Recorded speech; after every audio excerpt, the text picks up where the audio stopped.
in the spring, we had eclipses in Aries and Libra and Taurus and Scorpio. Then around the same 90-day point between eclipses, which was end of July, the nodes moved from Taurus and Scorpio to Aries and Libra. And so our focus shifted from Taurus and Scorpio topics like material, possessions, money, the earth, the environment, our psychology, our feelings, our emotions. Are we being taken care of? Are we healthy? To Aries and Libra, which is who am I and who are you and who are we together? And is this relationship mutually beneficial for both of us? And so the eclipses will happen in those two signs again. And we're asked to sort of wrap up the nodes being in Scorpio and Taurus because they're not there anymore. Um, and we're asked to move into this next phase where the nodes are in Aries and Libra, and we do need to think about who we are. And that really sets us up for the week because that's what the theme of the week is. It's who am I? What do I want? And what am I going to do about it?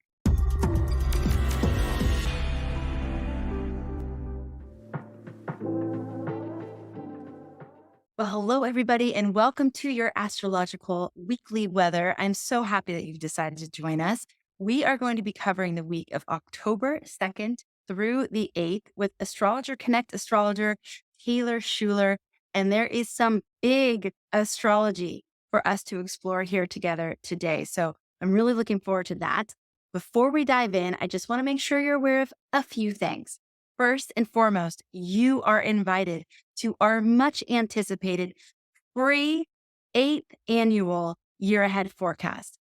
This is a panel where we feature several different astrologers and get the read on the year ahead.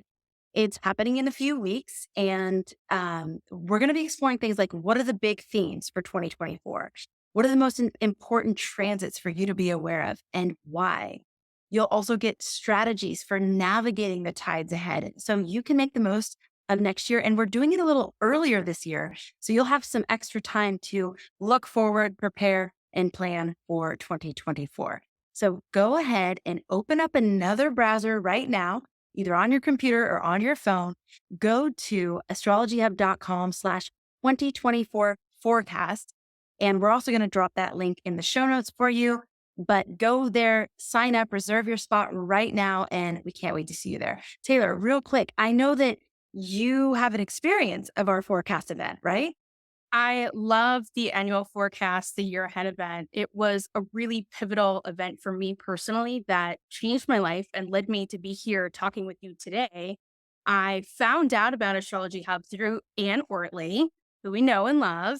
And she was like, I'm going to be on this event. I'm going to be working with Astrology Hub. And so I found Astrology Hub. I signed up for the inner circle and I joined the annual year ahead forecast event.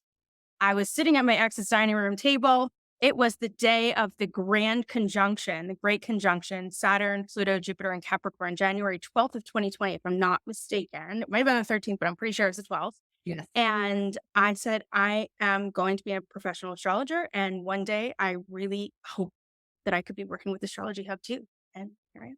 And here we are. Amazing. So you never know what's going to happen for you, what insights you're going to have, what future you're going to cast for yourself as a result of attending that forecast event. It's totally free. Sign up now. Okay. Also, I would like to thank today's sponsor for this episode, Astro Gold and Solar Fire. They are making it possible for us to continue offering great free content for our community here on the podcast every week. There's a lot of solid free astrology software out there that can really help you get started. But there comes a time in every astrology student's life when you graduate and you're ready for the next level of astrological software tools. If you're a Mac user, AstroGold is an amazing choice. And if you're a PC user, Solar Fire is the place to be. Many of the astrologers that you listen to here on Astrology Hub, including Taylor Schuler, which I just learned, but also Gemini Brett, Rick Levine, Jamie McGee, they've all integrated AstroGold or Solar Fire into their practice. The software has earned its reputation as a reliable and insightful tool because it offers high precision calculations for advanced users and beginners alike, all with a very friendly user interface. And as a partner of Astrology Hub, they're offering you, our community, 15% off your software purchase. So if you're in the market for astrological software, definitely want to check these guys out. You can get your special 15% discount by clicking the link in the show notes. We're also going to put the link on the screen and then entering the discount code that is on the screen and also in the show notes when you check out. You won't regret making this commitment to your practice today. All right, now on to the weekly weather, which I already know is big. That's the word Taylor used, big. So let's talk about it, Taylor. Why is the astrology this week big? And what would you say is the theme? Well, Amanda, this week is big for a couple of reasons. We have two planets changing signs. We've got Mercury moving into Libra, Venus moving into Virgo. We are officially in eclipse season, right? Eclipse season is the 2 weeks before and the 2 weeks after the last eclipse. So the 2 weeks before the first eclipse and the 2 weeks after the last eclipse. And after that full moon that we just had on September 29th, we're in eclipse season. So we're in this really big time of change, new beginnings, endings, a lot of energy to get things done, to move things forward. We've got Mars meeting up with the South Node and squaring Pluto. And it just feels like something's happening. Something big. Something that's big is happening. How big? Yeah, absolutely. Do you use the word, do you say eclipse portal? Like, do you think of it that way, visualize it that way? That we're sort of, I've heard astrologers refer to this eclipse frame as kind of like time out of time. Like there are these little moments where time can feel either really slow or really fast. And like there's a lot of things happening all at once. Do you resonate with that? That's such a good question because I don't think of it that way. I feel it that way. And that Mhm. is such an eclipse thing, right? Because eclipses are about embodying, because the moon is our feelings, our emotions, our body, and the sun is like our energy and how we shine. And when you put those two together in a full moon, a new moon, any kind of lunation, it's really about embodiment. And so I don't think that word personally, but when I hear other people say it, it evokes that feeling, that emotion. It brings me to that place. And I think that that's a very fair way to put it. Mm. I love that. I love that you just made that distinction. That's very important.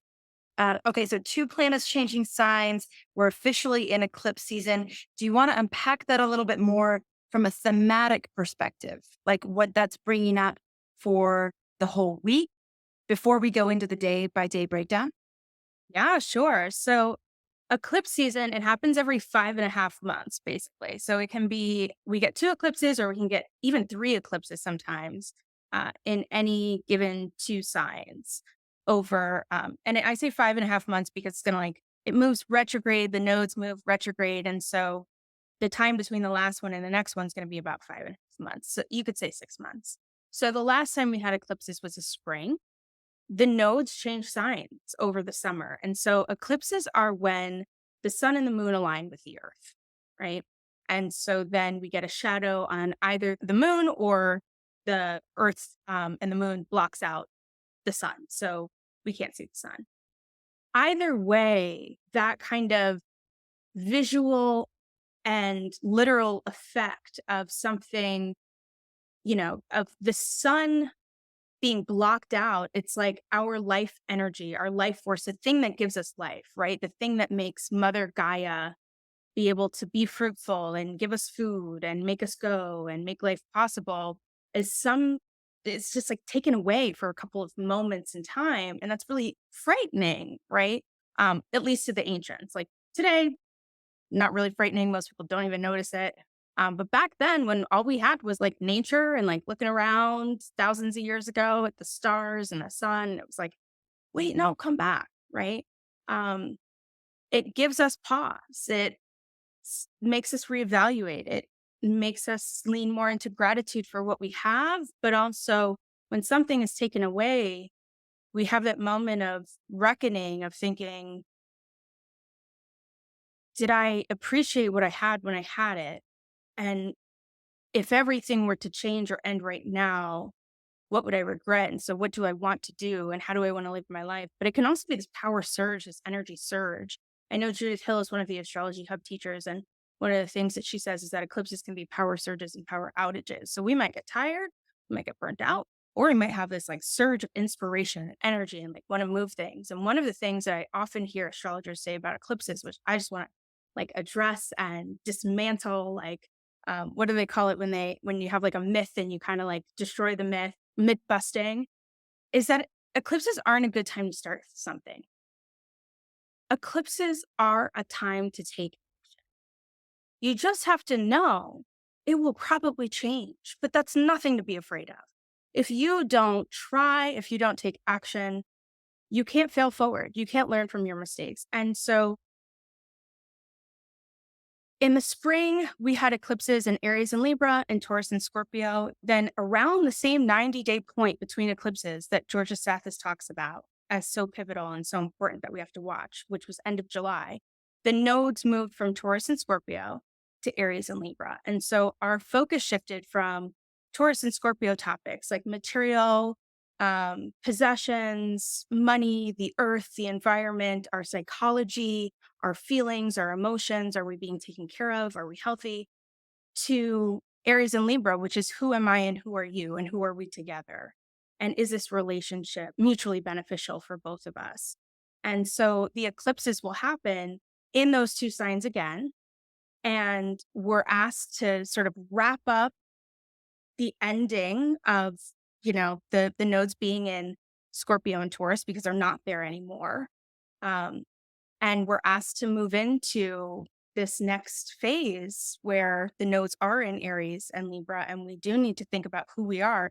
And that really sets us up for the week because that's what the theme of the week is. It's who am I? What do I want? And what am I going to do about it? And I picked out two songs for this week. I hope it's okay if I share that. So the first song this week that came to mind was a 1984 song by Twisted Sister, We're Not Gonna Take It. We're not gonna take it. We're not gonna take it. We're not gonna take it anymore. That one. And then this other song from 1994, which I think is really apt because Saturn was in Pisces and Saturn is in Pisces again, by Des'ree called You Gotta Be. It's that one that's like, you gotta be bad, you gotta be bold, right? So those two songs really speak to the feeling of this week, which goes to what you were saying. Like, do you think about it this way? And this week is so much more about what we feel and what we need and what we want, what we desire, what we've been doing, the actions we've been taking, and how we wish to change things in the future. What are we letting go of that we've just had enough of? We're not going to keep doing that. We're not going to keep that negative pattern. We're not going to keep doing that to us. We're not going to allow that in our space, in our energy, in our life. And what are we doing about stepping into the life that we want to live? Taylor, in a time like this, do we have more support than usual energetically in that letting go? Because I know for a lot of us, there's patterns that feel stuck, and it's like, oh my God, am I here again? Is this really happening? Like I thought I was beyond that, or or even that feeling of helplessness. Like, how am I ever going to break out of this pattern? Like it just keeps happening over and over. Is there a window of opportunity to really like take the bull by the horns and be like, okay, this is it. I'm really done with this for real. I'm really done with this now. Totally. Absolutely. When Mars meets up with the South Node, that is a wonderful time to say, I'm done with this. I'm letting go. I'm letting go of this negative feeling. I'm letting go of this behavioral pattern. I'm letting go of this fight inside me. I'm letting go of the things that no longer serve me. I'm letting go of this belief. I'm letting go of this dharma. I'm letting go of this karma. I'm letting go of all of that. And I'm choosing to step into my authentic true self. Okay. I love so much what you just said. So this is an opportunity right now. Did I appreciate what I had when I had it? So if there are things that you're having to say goodbye to in your life, like Did I appreciate those things? If there are things you value right now, taking a moment to say, am I appreciating those things? Am I expressing appreciation and gratitude for those things? That I want to make sure that we get this right because the way you said it, I was like, wait, is it that or that? When you said you wanted to bust a myth about eclipses, Yes. is the myth that we shouldn't take action? Okay. Yeah. The myth is that we shouldn't take action, and you're saying that it can be a great time to take action, but we can't be super attached to one specific outcome. That we need to be okay that like it might shift a little bit, right? Is that what you meant? Exactly. We can't think that the thing that we're starting is going to have roots and turn into that oak tree that is 800 years old. No. And it's 6 months, 4.5 years, and 9 years, 9.5 years, even sure that it's done. It's over, right? Like something's going to happen. And if it's not 9.5 years, it'll be like 18 years or 19 years, like next eclipse season, like next time the nodes return or oppose. It's not going to last, but it will be the catalyst to move you forward. And if you decided not to take action, you missed a really huge opportunity to learn a lot and make a ton of progress. Ooh, wow, that's powerful. Okay. We're going to be asking the question, who am I? What do I want? How am I going to get that? Like what I actually want? Yes. And the one other question that I would add to that amazing list of questions is who's going to help? Ooh, who is going to help me? That's so good. And that's because we're in this Aries Libra sort of nodal axis. Yeah. Yes, and also Venus is going to make a trine to the North Node and sextile to the South Node, and we're also going to have the same thing happen with Juno. These are two partnership planets, relationship planets that help us to find people who are going to be partners to us, or who am I going to help? Who am I going to mentor? So who's going to help teach, mentor me, or who am I going to teach, help, and or mentor? I love it. Okay, great. Let's go into the day by day breakdown, Taylor. Yeah. So we start off the week Monday, October 2nd, coming off of the full moon. Like I said, we're going to be in a waning gibbous moon. So after the full moon, it's like 3/4 and it's losing light. And that's in Taurus. And I think the question with the moon there is like, what is the vision for our life? When you have this waning gibbous moon in your own chart or in your progress chart, you start to get this feeling of, I have a message. I've learned a lot of things and I want to share my message with other people. And you can either get frustrated because no one's listening to you, or you can really attract the people who are for you, who need to hear that message. So you're not supposed to worry about the people who aren't listening because those aren't people who need the message. You're supposed to kind of like look at the door that's open and look for the people who are listening and who are coming to you to get the advice from you. But we start to then move into at the end of the week with the last quarter moon, this like psychological integration where what was happening in the past, what's happening now, like can't be the future for us anymore. And on Monday, the moon is going to meet up with Uranus at around 9 a.m. Pacific, 8:57 a.m. Pacific. It's going to trine Pluto. It'll be void for almost 4 hours, and then it'll move into Gemini at around 10 o'clock Pacific time. And so, what this means is that there might be like a little disruption early in the morning. We might have feelings of like there's a power struggle, or we might feel our own power. We might feel the power of our emotions. We might witness the power of the people. That's a little bit surprising, Pluto and Uranus blending together. And then when the moon enters Gemini, we move from this place of the moon wanting comfort and food and things to be really simple into the moon wanting to talk things through. So we want to use our words. We want to learn things. We want to get on YouTube. We want to watch this weekly weather. And Mercury will also pose Neptune very early in the day, around 8:30 a.m. Pacific, which is all about dreaming, really. That's the best way to use this. You might hear other interpretations like confusion but it's really psychic. It's really creative. It's really musical too. So maybe that's why I was like, hey, some songs might be nice. So listen to music, dream. Don't try to make sense. Just like do automatic writing, kind of like get it all out there. And then at around 11:45 a.m. Pacific, Venus trines the North Node. So that's when you want to really think about who are you meeting? How are you loving? What do you value? And who are the people who are teaching, mentoring, helping, or are you being that person to someone else? Okay, so you mentioned this a couple times, Taylor. This opportunity to either ask for who's going to help you or decide that you're going to be the mentor or helper for someone else. For those of you out there who are like, "Ooh, I want Taylor to help me. I want Taylor to help me navigate and figure things out." She's actually offering an amazing, amazing opportunity for our community this week through the Astrologer Connect platform. If you do book a reading with Taylor this week, yet you have to book it this week. You don't have to have it this week, but if you book it with her, she's actually tacking on some additional time. So the 30 and 45-minute reading, she's going to tack on an additional 10 minutes. And if you do book an hour or 90 minutes, she's going to tack on 15 minutes. And the value is a lot. So the value of her 10 minutes is like $112 or something.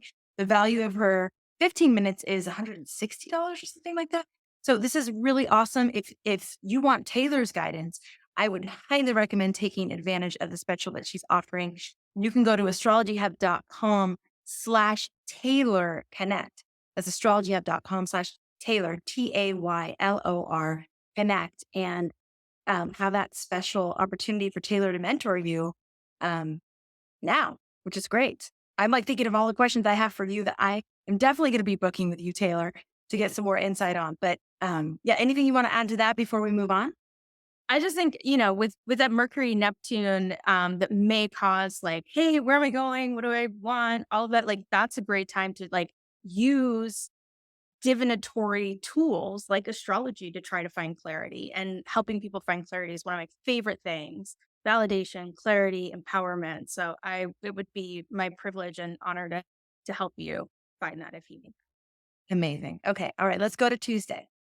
Yes. So Tuesday, October 3rd, we've got the moon squaring Saturn at 12:28 a.m. Pacific. So if you're on the East Coast, that probably well, I guess if you're on the East Coast, that would be 3:30. If you're west of the Pacific coast, then it would be Monday. And then the moon is going to trine the sun at 5 p.m. and Mercury is going to trine Pluto around noon. So what does this mean? Well, Moon, Saturn, Sun, I think it's all about an opportunity to be alone and reflect and really think about how we feel, how we're shining, how we're embodying that, how that's being crystallized in our lives. And then Mercury trine Pluto is an amazing time to get like really deep about what you think and how you want to say it, how you're expressing it, and doing research, like digging into stuff, like really like dog with a bone energy. So there's not a ton going on, Got it. like the moon makes aspects to Saturn and the sun frequently. Mercury trine Pluto is probably the biggest thing. But in the context of the rest of the week, I would say it might not feel as big as the rest of the days of the week. And then we've got Wednesday. And so Wednesday, October 4th, is the day that Mars meets up with the South Node and also the day that Mercury enters Libra. So that's why Wednesday is one of the two big days of the week. Mars meeting up with the South Node in Libra. Now, I'm gonna put her on blast a little bit. I'm just gonna say I'm pretty familiar with this energy because my mom has this in her natal chart. So like I grew up very close to this Mars South Node Libra energy. Um, it's about someone who's super passionate, who's perhaps an activist, who might be very political, who can also gain a lot of friends. Like that's how they take action in the world is like bringing people together and like, bringing out the best in someone and being able to put up with the worst in someone too at the same time. It's about negotiation, diplomacy, relationships, our actions, what we fight for, and it's this opportunity we're talking about to let go of activities that don't support us and let go of the things that we were fighting for that aren't serving us, but also those things that compromised our own authenticity. It's time to let that go too. So I just pause there because I feel like that's what I see and feel and hear and witness a lot of is the times when we hold our tongue, the times when we compromise, when we stuff it down, when we bottle it up, and we decide somewhere it's not worth it to be ourselves. It's just easier to let it or them have their way instead of living our life, or where we get into perfectionism and we say, I'm not going to put that piece of work or art out into the world because I'm worried about what someone else might think about it. And it's not good enough. And it's like, you know what? It's good enough as it is. And I had a friend remind me of Michel Basquiat, an artist from the 90s who I believe only lived until his Saturn return, but had over 600 pieces of artwork. And if you look at his work, I mean, it's like one of the words is scatological, but it's also like it's like it looks it could look like to some people, if you haven't seen his artwork before, like a child did it, right? Like a child painting from preschool. And my friend was like, if I was that person, like, and that was my art, I never would have put it out into the world, and the world would have been robbed of that art. And thank goodness I'm not him. I wasn't him, because the world is now a better place because of his art. And so I just want to encourage everybody out there, if there's some work product, some art, something that you're like not putting out there, this is the time to let go of that compromise, let go of that weight of other people's opinions and put it out there because we need it. We need to see it. Taylor, when you're working with a client who is having that block, like, I want to speak authentically, or I want to put my work out there, but I'm afraid it's not good enough, or I'm afraid of what people will say if I speak authentically. Someone having that kind of obstacle, how do you recommend, like, how do we let go of that fear? How do we actually step forward into that place of discomfort? Do you have anything that you like to advise to clients, or something that you've used yourself, or things that you see other people do that seem to work? So from a theoretical perspective, I'll start there. You could think about Maslow's hierarchy of needs, right? Because my chart, the way that my brain operates, sometimes I can be like, so what?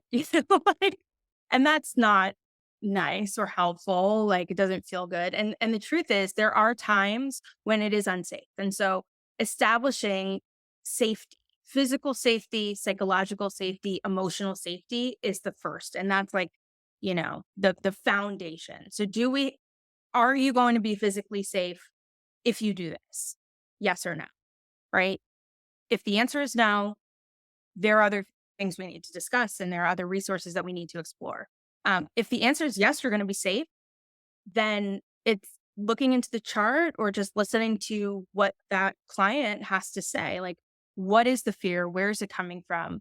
Oftentimes I can see it in the chart, right? We might look at Saturn, we might look at Pluto, we might look at like a moon or a south node in the 10th house, like something in the 10th house very exposed that feels vulnerable, that, may have a history of like keeping up with the Joneses, or like the Joneses' opinion of us when I was a child was actually important to us eating, or a reputation or whatever. That's real, and you want to address that. And then remembering that we incarnated, putting out what, 400 trillion in this incarnation, in this lifetime, to be ourselves, to be us, to be authentic, to be exactly as we are, to know that we're perfectly made with all of our imperfection, and that I get like super like passionate about this. And I'm like, I feel like we're robbing the world of ourselves when we don't allow ourselves to shine.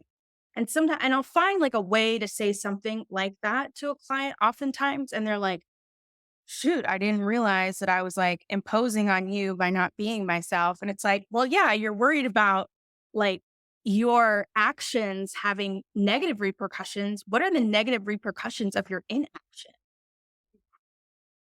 Dang, girl. Yes, I could feel that. It's so good. And isn't it?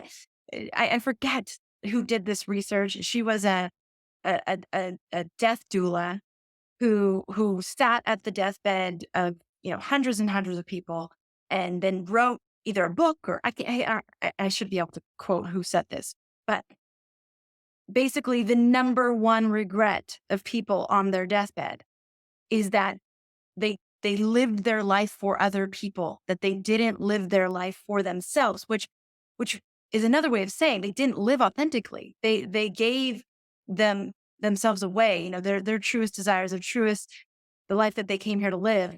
They didn't live it for themselves. They lived it for everybody else except themselves. Yeah. So I love that you get passionate about it. I also get passionate about it because it's kind of what else are we here to do? Right. And if we were all doing it, it seems like this place would work pretty well, because it's God's plan. It's source, whatever you want to call it. But it's the master plan. It's the master blueprint. We all have our piece of it that we're living and expressing, but we didn't create it. Some No. the source did. So it's like our responsibility, it's our imperative, it's our kuleana, the Hawaiian word responsibility and joy, to actually live it. And I love that you bring up that it's true and real that we do sometimes have blocks based on previous experiences that at a certain time were true.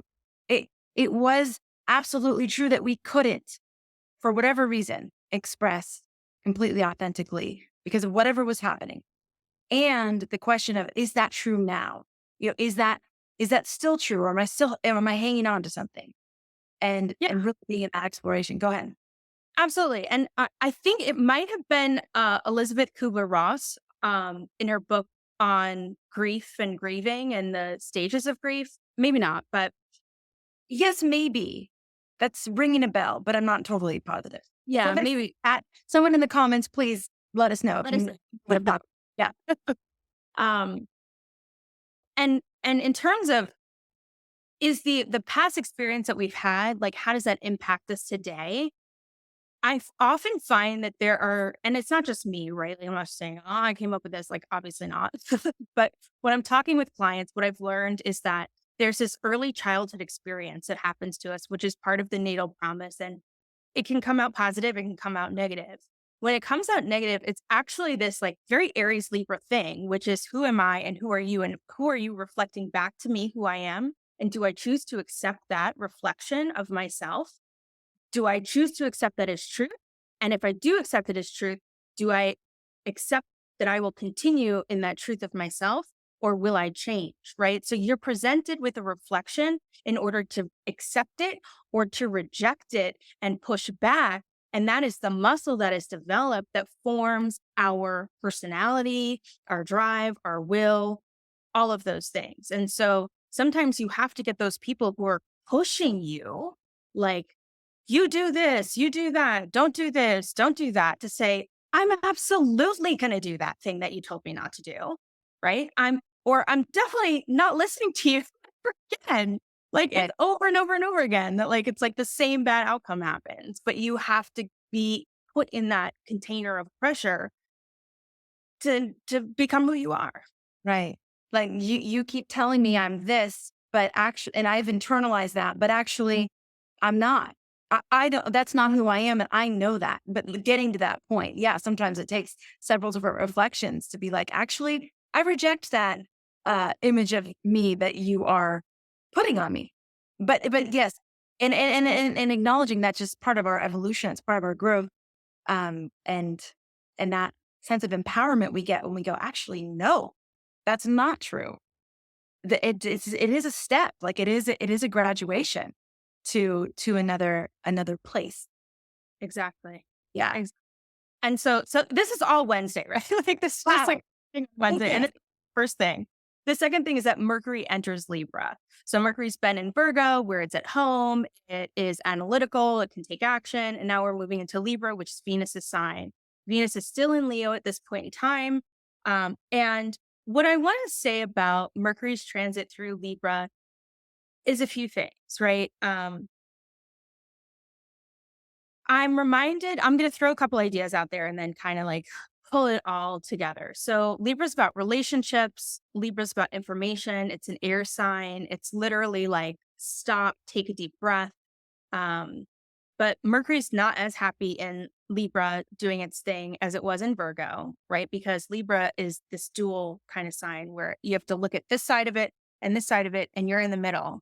And the purpose of that, I like to think of it as the oak tree that or a palm tree that's strengthened by the winds around it. I think of Chicago being the windy city, and that's kind of like Mercury and Libra. Like, are you going to stand in your authentic self to strengthen the spine that you need to be the palm tree or the oak tree that does not waver? And you only get that way, you only get that strong from the winds that blow you this way and that way. But also, you are able to see all sides of the thing there.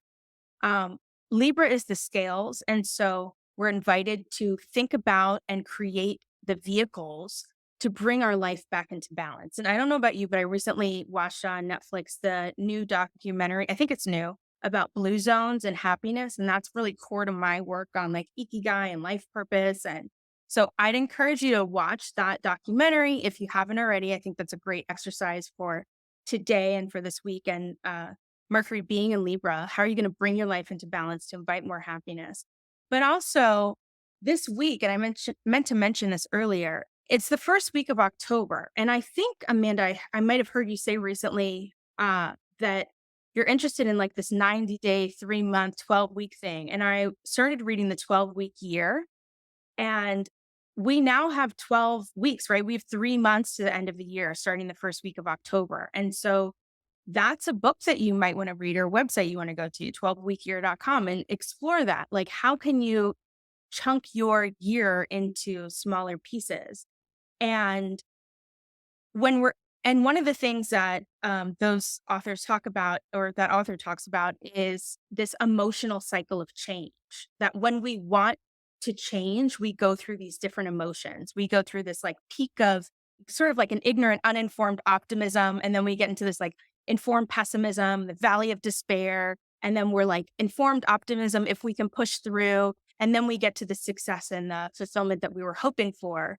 And I just want to kind of put it out there that when we're changing, we are going to, just like that reflection, right? We're going to face difficulty, we're going to face challenge, but if we can move through it, we can reach success, right? Don't get to that like low point, that valley of despair, that Mercury Neptune confusion and like give up. You do need to surrender though to the fact that this is difficult. Surrender to the fact that I am facing a challenge and it will be a challenge for X amount of time, right? Not that this is challenging and I'm going to turn around and head for the hills, right? Um, and so we can ask for help. We can listen to see things through other people's point of view. And we just don't want to lose the opportunity to learn from the moment. And we want to allow the universe to work through us by being here now, being in the moment, and really trusting that the universe is going to show us what we need.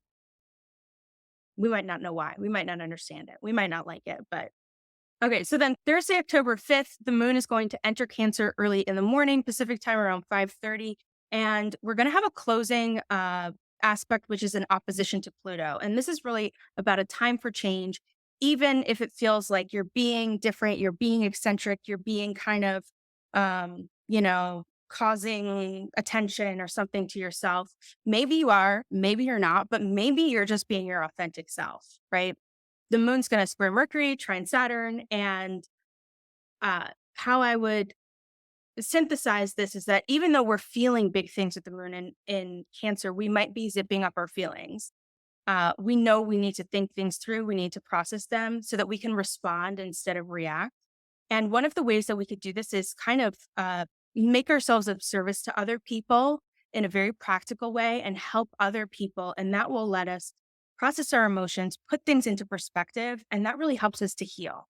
So be of service to other people if you're feeling big things. And I think it'll help put your issues into perspective, whether, they are big or maybe not so big, or you can like put your energy into something that is useful. And this is the day also at 3 p.m. Pacific when Juno trines the North Node. That's a partnership energy, but perhaps also some righteous indignation, right? This like anger or annoyance that's provoked by what's perceived as unfair treatment, at like disloyalty or unfair agreements, maybe. And so really think if you put other people before yourself, you can get that context that you need to find an ally or become an ally, which could help you heal what you need to. For business astrology, which is something that I do, I think this could be a great time to put out a structured survey to ask for feedback. Because if people are feeling like something that they need help with, That Mercury Saturn aspect will really help them like want to actually put words on paper or type it out, help you.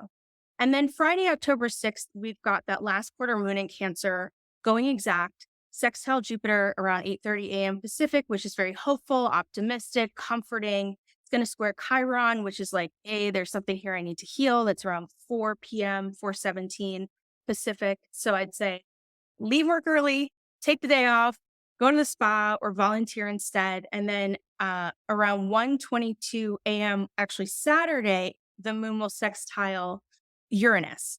And that's a like aha moment, that inspiration, a genius. But with this last quarter moon, I really want to invite everyone to think back to the full moon in Cancer 9 months ago, January 6th of 2023.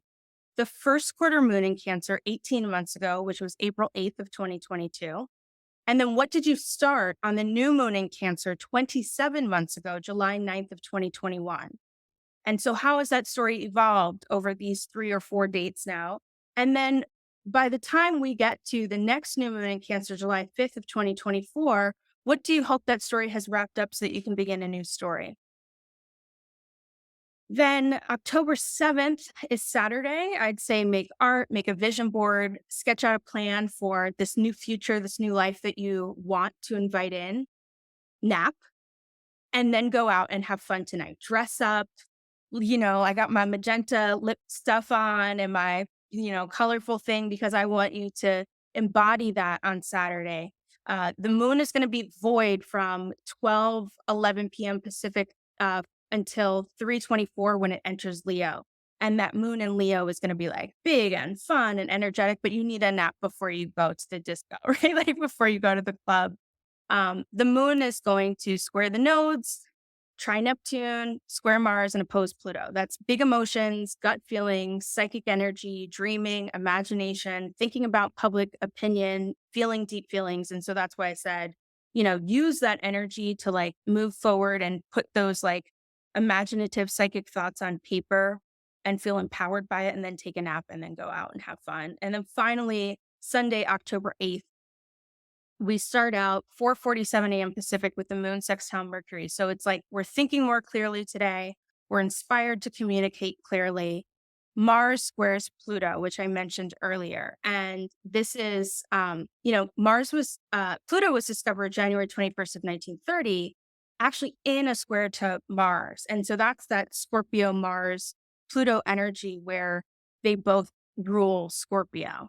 And it's this feeling of everything that's been culminating, what's been going on under the surface, everything that we've been feeling deeply, struggling with, strategizing, fighting for, desiring, longing, lusting after.